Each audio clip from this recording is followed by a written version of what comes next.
नमस्कार, morning news India में आपका स्वागत है और मैं हूं आपके साथ विनीत। दोस्तों, राजस्थान की राजनीति व आदिवासी समाज में राजकुमार रोत एक बड़ा नाम है जो अब संसद में भी गूंजता है। दरअसल भारत आदिवासी पार्टी के सबसे बड़े नेता राजकुमार रोत डूंगरपुर बांसवाड़ा क्षेत्र से सांसद हैं। ऐसे में राजकुमार रोत आदिवासियों की आवाज सड़क से लेकर संसद तक पुरजोर तरीके से उठाते हैं। इसके चलते हाल ही में संसद में नेताओं को लोकतंत्र का ऐसा पाठ पढ़ा दिया जिसकी चारों तरफ चर्चा हो रही है। तो आइए जानते हैं उन्होंने लोकतंत्र को लेकर ऐसा क्या कहा जिसकी चर्चा पूरे देश में हो रही है। दोस्तों, राजस्थान के डूंगरपुर बांसवाड़ा क्षेत्र से भारत आदिवासी पार्टी के नेता राजकुमार रोत सांसद के शीतकालीन सत्र में शामिल हुए थे, जहां उन्होंने आदिवासियों की बात बड़े ही दमदार तरीके से रखी। संसद में जब राजकुमार रोत बोलने लगे तो हर कोई उनकी तरफ टकटकी लगाए देखता रह गया, क्योंकि राजकुमार रोत ने सबको आदिवासियों से लोकतंत्र का पाठ सीखने की सलाह दे डाली। उन्होंने कहा कि लोकतंत्र क्या होता है यह आदिवासियों को सिखाने की नहीं बल्कि उनसे सीखने की जरूरत है।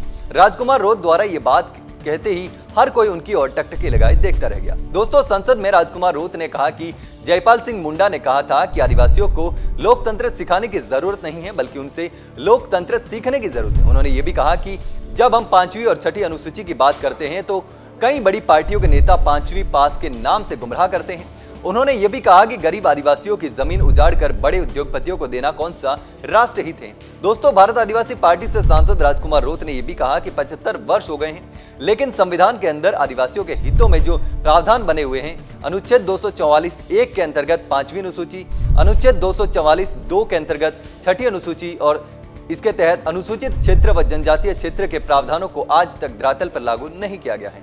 तो राजकुमार रोत ने संविधान में मौजूद अनुच्छेदों को बताते हुए आदिवासियों के हित के लिए आवाज उठाई और उसके सब लोग कायल हो गए और उनका यह भाषण संसद टीवी पर लाइव किया गया, जो जबरदस्त तरीके से वायरल हो रहा। तो दोस्तों, राजकुमार रोत एक ऐसे नेता हैं जो कि अब दक्षिणी राजस्थान से निकलकर अपना दायरा पूर्वी राजस्थान में भी बढ़ा रहे हैं। इसके लिए उन्होंने जयपुर में अपना राज्य स्तरीय कार्यालय भी खोला है और आने वाले समय में 250 से ज्यादा शहरों में अपना प्रचार करने की पार्टी की योजना भी है। दोस्तों, जानकारी अच्छी लगी हो तो वीडियो को लाइक और शेयर करें और हाँ, चैनल को तुरंत सब्सक्राइब कर ले। धन्यवाद। ऐसे ही और वीडियोस देखने के लिए सब्सक्राइब करें मॉर्निंग न्यूज इंडिया को और जुड़े रहिए हमारे साथ।